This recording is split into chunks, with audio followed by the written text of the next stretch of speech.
ሰላም ሰላም እንዴት ናችሁ? ውድ የቻናላችን ቤተሰቦች በያላችሁበት ሰላማችሁ ይብዛ። ዛሬ ደግሞ ይዤላችሁ የመጣሁት የአማርኛ አልፋቤቶችን የአማርኛ ፊደላትን ከሀ እስከ ከ ያሉትን ነው። የመጀመሪያ ክፍል ከሀ እስከ ከ ያሉትን ይዤላችሁ መጥቻለሁ ማለት ነው። በመጀመሪያ ግን ይህን ቪዲዮ ላይክ፣ ሼር እና ሳብስክራይብ አድርጋችሁ ጀምሩ። ከሀ እስከ ከ ያሉ የአማርኛ ፊደላትን የማሳያችሁ ይሆናል ማለት ነው። አሁን ቀጥታ ወደ ቪዲዮ እንሂድ። ኦኬ አጠቃላይ የአማርኛ አልፋቤቶች ወይም የአማርኛ ፊደላት 34 ናቸው። ከ34ቱ ደግሞ እያንዳንዳቸው ሰባት ሰባት ቤተሰብ አላቸው ማለት ነው። እነዚህን የምናይ ይሆናል። በመጀመሪያ ክፍል ከ እስከ ከ ይዤላችሁ መጥቻለሁ። በቀጣይ ክፍል ደግሞ ከከ እስከ መጨረሻ ያሉትን የማሳያችሁ ይሆናል ማለት ነው። አሁን አማርኛ ፊደላትን ስንቆጥር አብዛኞቻችን የምንቆጥረው ከግራ ወደ ቀኝ ነው። ከግራ ወደ ቀኝ ብቻ ነው የምንቆጥረው። እንደዛ ስንቆጥር ደግሞ የያዝናቸው ይመስልና ይጠፋናል ማለት ነው። ስለዚህ ይህን ነገር ለመቅረፍ ቢያንስ በሶስት አቅጣጫ ማንበብ ይጠበቅብናል። ብዙ አማራጮች አሉ፣ ነገር ግን በሶስት አቅጣጫ ማንበብ ይጠበቅብናል ማለት ነው። ዛሬ በሁለቱ አሳያቸዋለሁ። እናንተ ግን ያው በተለያየ አቅጣጫ ማንበብ ይጠበቅባቸዋል ማለት ነው። ምክንያቱም ከግራ ወደ ቀኝ ስታነቧቸው በጣም ቀላል ናቸው። በቀላሉ የተያዙ ይመስሉና ይጠፏቸዋል፣ ይረሷቸዋል ማለት ነው። አሁን እኔ የማሳያቸው ከግራ ወደ ቀኝ እና ከቀኝ ወደ ግራ እንዴት እንደሚነበቡ አሳያቸዋለሁ። እያነበቡ አብረን በጋራ እያነበብን ማለት ነው። እናንተም ቪዲዮውን እያቆማችሁ አብራችሁ ከኔ ጋር ተለማመዱ። አሁን ቀጥታ አብረን እንጀምር። ኦኬ፣ ይቺ የመጀመሪያዋ የአማርኛ ፊደል ሀ ትባላለች። ሀ አብራችሁ እኔ ጋር አንብቡ። ሀ ሁ ሂ ሃ ሄ ህ ሆ። ኦኬ አንዳንዳችን እንደዛ አድርገን አንብበን እንተዋለን፣ ግን ከግራ ወደ ቀኝ ስናነበው በጣም ቀላል ነው እና ያዝነው ይመስለናል። ተመልሰን ስናየው ደግሞ ይጠፋናል። ይህ መሆን የለበትም። እናንተ ይህን ማረጋገጥ የምትችሉት መያዛችሁ የምታረጋግጡበት ከቀኝ ወደ ግራ እና ከግራ ወደ ቀኝ እያነበባችሁ እንዲሁም ከላይ ወደ ታች እያነበባችሁ በመሞከር ነው ማለት ነው። አሁን ደግሞ ከቀኝ ወደ ግራ እያነበብን እንመጣለን፣ ከመጨረሻው ወደ መጀመሪያው ማለት ነው። አብራችሁን ከኔ ጋር አንብቡ። ሆ ህ ሄ ሃ ሂ ሁ ሃ። ቀጣይ ደግሞ ከዚህ ላይ ማናለች? ለ ለ ሉ ሊ ላ ሌ ል ሎ። ከቀኝ ወደ ግራ ደግሞ ሳነብላችሁ ሎ ል ሌ ላ ሊ ሉ ለ። በጣም አሪፍ። እንደዚህ እያደረጋችሁ ታነባላችሁ ማለት ነው። ኦኬ ቀጣይ ደግሞ ከዚህ ላይ ማናለች? ሀ። ይችም ሀ ናት። አመርኋ ትባላለች። እሺ የመጀመሪያዋ አሌታዋ ናት። እችኛቱ ደግሞ አመርኋ ሞክሸ ፊደላት ናት። ከእችኛቱ ጋር ተመሳሳይ ድምፅ ነው ያላት፣ ሞክሸ ነች። ነገር ግን በቅርጻቸው የተለያዩ ናቸው ማለት ነው። ኦኬ እቺ ደግሞ ማን ትባላለች? ሀ ትባላለች። ሀ አመርኋ ማለት ነው። ሀ ሁ ሂ ሃ ሄ ህ ሆ። በጣም አሪፍ። አሁን ደግሞ ከቀኝ ወደ ግራ ደግሞ እናነባቸዋለን ማለት ነው። ሆ ህ ሄ ሃ ሂ ሁ ሃ። ቀጣይ መ መ ሙ ሚ ማ ሜ ም ሞ። ከቀኝ ወደ ግራ ስናነባው ደግሞ ሞ ም ሜ ማ ሚ ሙ መ። በጣም ጥሩ። ቀጣይ ላይ ደግሞ ከዚህ ላይ ማን እናገኛለን? ሰ። ሰ ደግሞ ሁለት አይነት የሰ ዝርያዎች አሉ። አንደኛው ንጉሱ ሰ ይባላል። ይሄኛው ማለት ነው ንጉሱ ሰ ይባላል። ቀጣይ የምናገኘው ደግሞ ሰዓቱ ሰ ይባላል ማለት ነው። ስለዚህ ሁለት ሞክሸ ፊደላት አሉ ማለት ነው። ሰዎች ሁለት የሰ ዝርያዎች አሉ። እነዚህንም አብረን እናያለን ማለት ነው። የመጀመሪያዋ ይቺ ነች። ኦኬ ማን ትባላለች አልኳችሁ? ሰ ሰ ሱ ሲ ሳ ሴ ስ ሶ።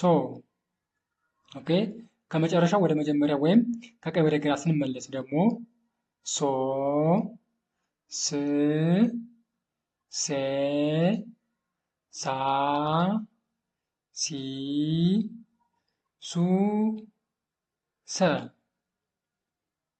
ኦኬ ቀጣይ ደግሞ ከዚህ ላይ ማን እናገኛለን ማለት ነው? ረ ማን ትባላለች? ረ ትባላለች። አብራችሁ አንብቡ። ረ ሩ ሪ ራ ሬ ር ሮ። ከመጨረሻው ወደ መጀመሪያው ስንመለስ ደግሞ ሮ ር ሬ ራ ሪ ሩ ረ። አሪፍ። ቀጣይ ደግሞ ከዚህ ላይ ማን እናገኛለን ማለት ነው? ሰ ሰ ሰዓቱ ሰ የሚባለው ማለት ነው። ንጉሱ ሰ ሀላ አሳይቻችኋለሁ። ሁለት የሰ ዝርያዎች አሉ ብያችኋለሁ ማለት ነው። ሞክሸ ፊደላት። እዚህ ላይ ደግሞ ሰዓቱን ሰ እናገኛለን። በድምፅ ተመሳሳይ ናቸው፣ ነገር ግን በቅርጻቸው የተለያዩ ናቸው ማለት ነው። ምክንያቱም አንዱን በአንዱ መጠቀም እንችላለን በድምፅ አኳያ ማለት ነው። ነገር ግን ቅርጻቸውን መለየት ይጠበቅባቸዋል ማለት ነው። አሁን አብረን እናንብባለን። ሰ ሱ ሲ ሳ ሴ ስ ሶ። ከመጨረሻ ወደ መጀመሪያው ስንመለስ ደግሞ ሶ ስ ሴ ሳ ሲ ሱ ሰ። ቀጣይ ላይ ደግሞ ማናለች?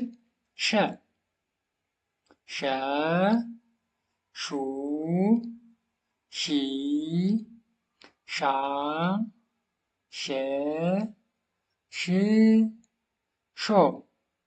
ከቀኝ ወደ ግራ ስንመለስ ወይም ከመጨረሻ ወደ መጀመሪያው ሾ ሺ ሼ ሻ ሺ ሹ ሸ። ቀጣይ ደግሞ ማናለች? ቀ ቀ ቁ ቂ ቃ ቄ ቅ ቆ። ከመጨረሻ ወደ መጀመሪያው ስንመለስ ደግሞ ከሰባተኛው ወደ አንደኛው ስንመጣ ቆ ቅ ቄ ቃ ቂ ቁ ቀ። በጣም አሪፍ። ቀጣይ ደግሞ ማን እናገኛለን ማለት ነው? በ በ ቡ ቢ ባ ቤ ብ ቦ።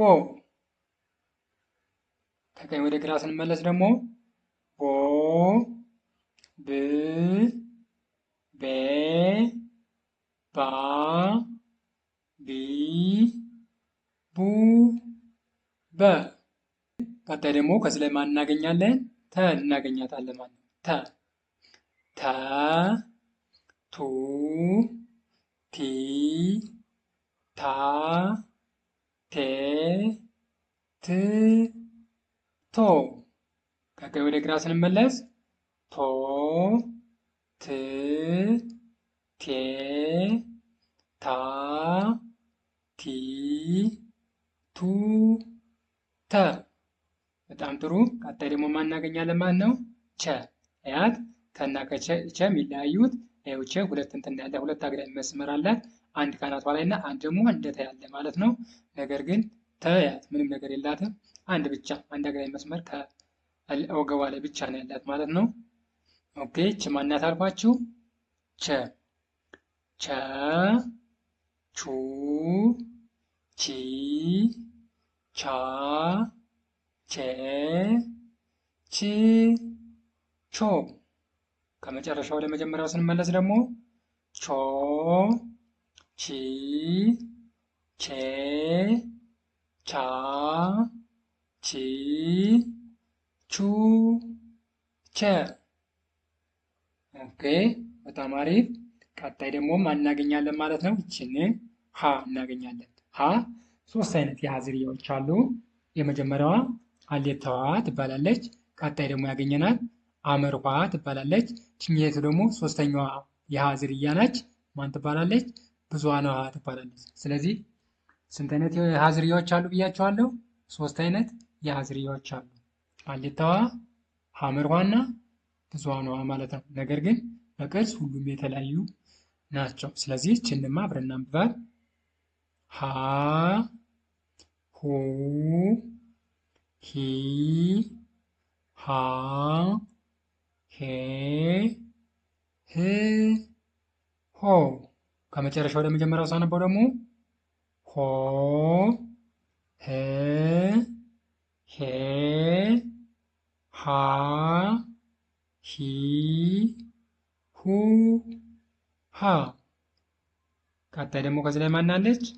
ነ ነ ነ ኑ ኒ ና ኔ ን ኖ። ከመጨረሻው ወደ መጀመሪያው ስንመለስ ደግሞ ኖ ን ኔ ና ኒ ኑ ነ።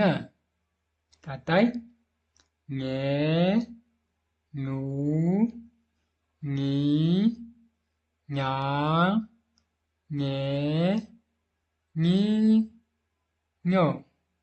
ከሰባተኛው ወደ አንደኛው ስመለስ ከመጨረሻው ወደ መጀመሪያው ኞ ኚ ኜ ኛ ኚ ኙ ኘ።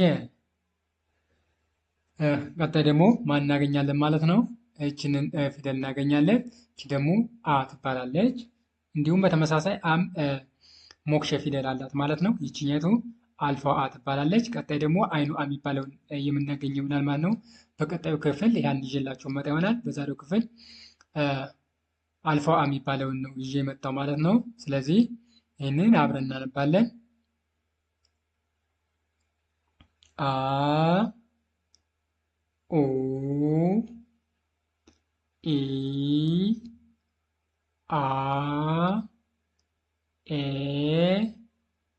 እ ኦ። ከመጨረሻው ወደ መጀመሪያው ስመለስ ኦ እ ኤ አ ኢ ኡ አ። በጣም አሪፍ። በዛሬው ክፍል የመጨረሻዋ ወደ ሆነችዋ ፊደል ደርሰናል ማለት ነው። በዛሬው ክፍል የመጨረሻ ይዤላቸው የመጣው ይችንን ፊደል ነው። ከ ትባላለች። ይችንን የዛሬ ይችንን አንብበን በቀጣይ ክፍል ደግሞ ቀጣዮችን ይዤላችሁ መጣ ይሆናል ማለት ነው። አሁን አብራችሁ ከኔ ጋር አንብቡ። ከ ኩ ኪ ካ ኬ ክ ኮ። ከመጨረሻው ወደ መጀመሪያው ስመለስ ኮ ክ ኬ ካ ኪ ኩ ከ። ኦኬ ይህን ይመስላል። ያው እናንተ ስታነቡ ልክ በተለያየ አቅጣጫ ማንበብ ይጠበቅባችኋል ማለት ነው። እንዲሁም ከላይ ወደታች ደግሞ እንደዚህ ማንበብ አለባችሁ። ከቀኝ ወደ ግራ፣ ከግራ ወደ ቀኝ፣ ከላይ ወደ ታች ማንበብ አለባችሁ። እንደዚሁም ደግሞ እያለፋችሁ ፊደላትን እያለፋችሁ እየተራመዳችሁ ለምሳሌ አንጠርታችሁ ኢ ኤ ኦ እያላችሁ ደግሞ ያለፋችኋቸውን እየተመለሳችሁ እየጠራችሁ እንደዚህ መለማመድ ይጠበቅባችኋል ማለት ነው። ምክንያቱም ፊደላትን ለመለየት የተለያዩ አቅጣጫዎችን በተለያዩ አቅጣጫዎች ማንበብ ይጠበቅባችኋል። ከግራ ወደ ቀኝ ብቻ አንበባችሁ ከሄዳችሁ በጣም አዳጋች ነው የሚሆንባችሁ ማለት ነው። ስለዚህ እዚህ ላይ ቃላትን ለመመስረት፣ ቃላትን ለመጻፍ፣ ለማንበብ እንዲሁም የተለያዩ ትላልቅ ጽሑፎችን ለማንበብ ለመጻፍ ከዚህ ላይ ነው ከፊደል ላይ ጨርሰን የምንሄደው ማለት ነው። ከዚህ ላይ ጥንቃቄ ማድረግ ይጠበቅባቸዋል። የዛሬው ቪዲዮ ይህን ይመስል ነበር። ቀጣይ በሌላ ቪዲዮ እስከምንገናኝ ቸርን ሰንብት።